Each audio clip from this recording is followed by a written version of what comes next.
গতকাল বুধবার রাত 11:30টার দিকে খুলনা বিশ্ববিদ্যালয়ের ছাত্রী হল বিজয় 24-এর বাথরুমের ভেন্টিলেটরে গোপনে মোবাইল ফোন রেখে ভিডিও ধারণের অভিযোগে হল ক্যান্টিনের এক কর্মচারী ইমাম হাসান ওরফে রেজাউলকে আটক করা হয়েছে।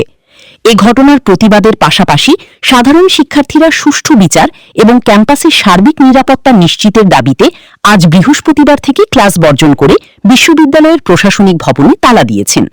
বিচারের দাবিতে সাধারণ শিক্ষার্থীরা খুলনা বিশ্ববিদ্যালয়ের সকল একাডেমিক ও প্রশাসনিক কার্যক্রম বন্ধ ঘোষণা করেছে। বিষয়টি জানাজানি হলে হলের আবাসিক শিক্ষার্থীদের মধ্যে তীব্র ক্ষোভ ও নিরাপত্তা নিয়ে উদ্বেগ তৈরি হয়। শিক্ষার্থীদের অভিযোগ, বাথরুমে একটি সন্দেহজনক মোবাইল ফোন দেখতে পেয়ে তারা বিষয়টি খতিয়ে দেখেন। পরে ঘটনার সঙ্গে সংশ্লিষ্ট থাকার অভিযোগে হলের ক্যান্টিনের কর্মচারী ইমাম হাসানকে আটক করে তারা। শিক্ষার্থীরা অভিযুক্তকে আটকে রেখে বিশ্ববিদ্যালয় প্রশাসনকে বিষয়টি জানান। আমরা আসলে এই ঘটনাটা ঘটেছে খুলনা বিশ্ববিদ্যালয়ের বিজয় 24 হলের ক্যান্টিন পরিচালনাকারী যে সে এই কাজটি করেছে। ওখানে ওরা 3 জন কাজ করে, তো তাদের মধ্যে মূল যে পরিচালনাকারী আর কি সে কাজটি করেছে। যেটা হয়েছে সেটা হচ্ছে যে আমাদের মেয়েদের ওয়াশরুম হচ্ছে রুমের মধ্যে, কিন্তু ওয়াশরুমের সবসময় বাইরের দিকে একটা ছোট্ট একটা উইন্ডো থাকে না, গ্লাস টাইপের একটা ছোট্ট, ওইরকম একটা জায়গা থেকে সে পিছন দিক দিয়ে গিয়ে এটাকে ওইখানে সে একটা মোবাইল ধরেছিল। এই সময় কোনো একজন মেয়ে ওয়াশরুমে যাওয়ার পর সে এটা লক্ষ্য করে যে পিছনে ভেন্টিলেশনের ওই জায়গাটাতে একটা মোবাইল দেখা যাচ্ছে। তখন সে ওখান থেকে বের হয়ে আসে, বলে যে এখানে কিছু একটা আছে। তখন মেয়েরা দ্রুত বের হয় এবং তাকে পিছন দিকের গেটের গোড়ায় তাকে দেখতে পায়। তারপর তারা তাকে ধরে নিয়ে আসে। এর ভিতরে আমরা খবর পাই এবং আমরা যত দ্রুত সম্ভব আমরা এখানে এসে উপস্থিত হই। আমি নিজে রাত মানে ভোর 5:30 পর্যন্ত আমি হলে ছিলাম, তো অন্য টিচাররাও এসেছিলেন এখানে। তো আমরা যেটা ব্যবস্থা নিয়েছি সেটা হচ্ছে রাতে আমরা পুলিশ এসেছিল হরিণটানা থানা থেকে, আমরা পুলিশের হাতে তাদেরকে হস্তান্তর করেছি এবং তার যে মোবাইল সেই মোবাইলটা আমরা সিজ করেছি। সিজ করে আমরা এটা সিলগালা করে আমরা পুলিশের হাতে তুলে দিয়েছি। পুলিশ এটা ফরেনসিক করবে, কারণ ওখানে আমরা 1, 2, 3 এরকম কিছু পেয়েছি। বাট আমরা আশঙ্কা করছি যে যদি বেশি কিছু থাকে যেটা সে ডিলিট করে ফেলেছে, তো সেটা সাধারণ মানুষের পক্ষে উদ্ধার করা সম্ভব না, বাট এটা ফরেনসিকে গেলে এটা আসতে পারে।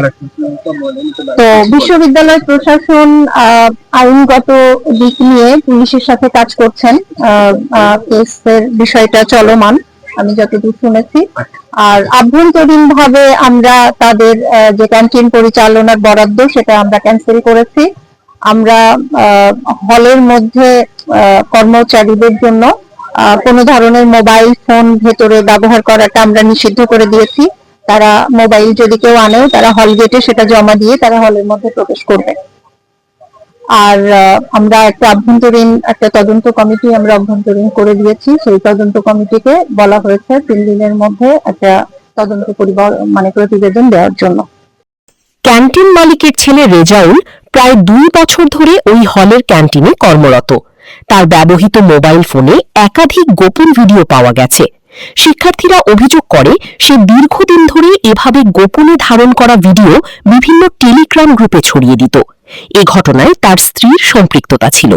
আমরা তো তখন খাওয়া দাওয়া আমাদের প্রায় শেষ তখন, তো যে যার মতো কেউ রিডিং রুমে পড়াশোনা করছে, কেউ দোলনায় দোল খাচ্ছে, এরকম অবস্থা। তো হঠাৎ আমরা দেখি যে 2 জন লোক আমাদের যে দারোয়ান আঙ্কেলরা তারা হচ্ছে ভিতরের দিকে যাচ্ছে। তো আমরা ভেবেছি হয়তো কোনো প্রশাসনিক কাজের জন্য তারা ভিতরে যাচ্ছে, কিন্তু হঠাৎ আমরা হচ্ছে গিয়ে গোলমাল শুনতে পাই। তো আমরা ভিতরে গিয়ে দেখি যে ক্যান্টিনের যে লোক তাকে হচ্ছে গিয়ে ঘেরাও করে রাখা হয়েছে এবং তাকে তার ফোন বের করে হচ্ছে গিয়ে তার পাসওয়ার্ড দেওয়ার কথা বলা হচ্ছে, কিন্তু সে তার পাসওয়ার্ড দিচ্ছে না। সে বলছে তার পাসওয়ার্ড মনে নেই, এরকম বলছে। তো এক পর্যায়ে তাকে হচ্ছে যখন একটু মারধর করা হয় তখন সে হচ্ছে পাসওয়ার্ডটা দিয়ে দেয় এবং দিয়ে দেওয়ার পরে হচ্ছে কিছু ভিডিও পাওয়া যায় এবং এরপরে সে হচ্ছে গিয়ে সে বলে যে তার হচ্ছে ভুলে ভিডিও হয়ে গেছে। তো এরপরে সবাই মিলে তাকে হচ্ছে মারধর করে। তো মারধর করার পর হচ্ছে এক পর্যায়ে তাকে বাইরে নিয়ে আসা হয়। তারপর হচ্ছে আমাদের হলে কর্তৃপক্ষরা তাকে হচ্ছে গেস্ট হাউসে নিয়ে তাকে তালা মেরে রেখে দেয়। তার মোবাইলে হচ্ছে গিয়ে ভিডিও ছিল, 3টা ভিডিও হচ্ছে গিয়ে প্রকাশ্যে বের করা হয়, আর বাকিগুলো আসলে আমরা জানা যায়নি, আমরা বলতে সেগুলো হচ্ছে গিয়ে মেয়েদের ওয়াশরুমে গোসল করা অবস্থার যে ভিডিও ওসব ছিল, ওরকম ভিডিও ছিল। আমরা সুষ্ঠু তদন্ত এবং সুষ্ঠু বিচার চাই, কারণ আমাদের এক বেডের একজনের সাথে এরকম হয়েছে, কারণ আমাদের সাথে হবে না তার তো কোনো নিশ্চয়তা নেই। আমরা এর কঠোর বিচার চাই। ক্যান্টিন বয়ের স্ত্রী সে বলেছে যে আমার স্বামী তো শুধুমাত্র ভিডিও করেছে, সে তো রেপ করেনি, আর যদি এটা নিয়ে আরো বেশি বাড়াবাড়ি করা হয় সেক্ষেত্রে সে টেলিগ্রামে সকল ভিডিও হচ্ছে আরো ভাইরাল করে দিবে। আমরা গতকাল রাত 10:30টার দিকে জানতে পারি যে আমাদের খুলনা বিশ্ববিদ্যালয়ে যে নারীদের 2টি হল রয়েছে তার একটিতে বিজয় 24 হল, সেখানে থেকে একজন ক্যান্টিন বয়, অর্থাৎ ওই ছেলেটা হচ্ছে ক্যান্টিন বয় যে মালিক আছে, ওই মালিকের আর কি ছেলে, সে দীর্ঘদিন ধরে ওখানে কাজ করে এবং দীর্ঘদিন যাবৎ মেয়েদের যে ওয়াশরুম রয়েছে সেই ওয়াশরুমে আর কি তাদের গোসলের ভিডিও তারা যা করতেছে সেগুলো আর কি সে করে। তো এক পর্যায়ে কালকে শিক্ষার্থীরা তাকে হাতে নাতে আটক করে এবং ঘটনাস্থলেই কিছু ভিডিও ফুটেজ পাওয়া যায় এবং আরও আনুষঙ্গিক শিক্ষার্থীদের জিজ্ঞাসাবাদে প্রায় 900+ ভিডিওর কথা আমরা জানতে পেরেছি ইতোমধ্যে। কিন্তু আসলে এই বিষয়টা সাধারণ শিক্ষার্থী যারা রয়েছেন ওই হলে, বিশেষ করে নারী শিক্ষার্থীরা, তারা খুবই আতঙ্ক বিরাজ করছে, কারণ ওই ওয়াশরুমে কারা যায়, কার ভিডিও করা হয়েছে, যেহেতু 900 একটা অনেক বড় সংখ্যা। আর এই বিষয়টা আমরা দেখেছি যে যারা এই সাথে জড়িত, যে দুজন ইমাম হাসান এবং তার ওয়াইফ যিনি আছেন, তার ওয়াইফ রীতিমধ্যে তাদের ভিতর কোনো অনুশোচনা বোধ নাই। কালকে রাতেই বলছে যে আমার হাজব্যান্ড, যখন শিক্ষার্থীরা তার স্বামীকে জিজ্ঞাসাবাদ করছিল তখন সে বলছে যে আমার স্বামী তো ভিডিও করেছে, রেপ তো করে না, এই ধরনের কথাবার্তা তারা বলছে। তো যৌন হয়রানির বিভিন্ন ঘটনায় বিশ্ববিদ্যালয় প্রশাসনের উদাসীনতার অভিযোগ তুলে সাধারণ শিক্ষার্থীরা আন্দোলনে নামেন। আজ দুপুরের দিকে বিশ্ববিদ্যালয়ের হাদি চত্বরে একটি প্রতিবাদ সমাবেশ অনুষ্ঠিত হয়। শিক্ষার্থীদের অভিযোগ, অতীতেও শিক্ষকদের দ্বারা শিক্ষার্থীদের যৌন হয়রানির বেশ কয়েকটি ঘটনায় প্রশাসন কোনো দৃষ্টান্তমূলক ব্যবস্থা নেয়নি। তাই এবার সুষ্ঠু বিচার ও দোষীর দৃষ্টান্তমূলক শাস্তি নিশ্চিত না হওয়া পর্যন্ত ক্যাম্পাসের সব কার্যক্রম বন্ধ থাকবে। আন্দোলনের অংশ হিসেবে আজ শিক্ষার্থীরা বিশ্ববিদ্যালয়ের প্রধান ফটক, পকেট গেট, প্রশাসনিক ভবনে তালা ঝুলিয়ে দিয়েছেন। শিক্ষার্থীদের দাবি, অভিযুক্তকে দ্রুত বিচার ট্রাইব্যুনালে বিচার করতে হবে। খুলনা বিশ্ববিদ্যালয়ের ছাত্র বিষয়ক সহকারী পরিচালক মোহাম্মদ হাসান মাসুদ জানান, গতকাল রাতের ঘটনায় শিক্ষার্থী ও বিশ্ববিদ্যালয় প্রশাসন অভিযুক্তকে হরিণটানা থানায় হস্তান্তর করেছে। শিক্ষার্থীরা আজ ক্লাস বর্জন করে বিভিন্ন হল ও প্রশাসনিক ভবনে তালা ঝুলিয়ে দিয়েছেন। আমরা এখন বিষয়টি নিয়ে শিক্ষার্থীদের সঙ্গে আলোচনায় বসেছি। গত রাতের যে ঘটনাটি আমরা দেখলাম, একটি ভাষায় প্রকাশ করার মতো নয়। আমার নিজেরও মেয়ে আছে, এটি অত্যন্ত দুঃখজনক, লজ্জাজনক এবং ঘৃণিত একটা ঘটনা। না, এই ঘটনা কখনোই আমাদের কাম্য ছিল না।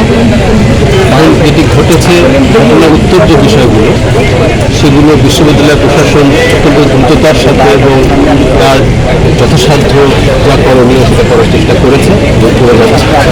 যারা এর সঙ্গে জড়িত তাদেরকে যত দ্রুত সম্ভব সর্বোচ্চ শাস্তির আওতায় এনে মানুষের মধ্যে একটা আস্থা ফিরানোর, যে যারা এরকম ঘটনা ঘটাবে তারা যেন শাস্তির বাহিরে না থাকে। হরিণটানা থানার ভারপ্রাপ্ত কর্মকর্তা মোহাম্মদ হেলাল উদ্দিন বলেন, অভিযুক্ত ইমাম হাসান শিক্ষার্থীদের মারধরের শিকার হওয়ায় তাকে খুলনা মেডিকেল কলেজ হাসপাতালের প্রিজন সেলে চিকিৎসা দেওয়া হচ্ছে। তার স্ত্রীকে পুলিশ হেফাজতে রাখা হয়েছে। শিক্ষার্থীরা অভিযোগ করেন যে ইমাম হাসানের স্ত্রীও এই ঘটনার সঙ্গে জড়িত। এছাড়া তিনি ইমাম হাসানকে ছাড়িয়ে নেওয়ার চেষ্টাকালে শিক্ষার্থীদের সঙ্গে মারমুখী আচরণ করেন এবং ভিডিও ছড়িয়ে দেওয়ার ভয় দেখান বলেও অভিযোগ রয়েছে। বাংলার গেজেট প্রতিবেদন।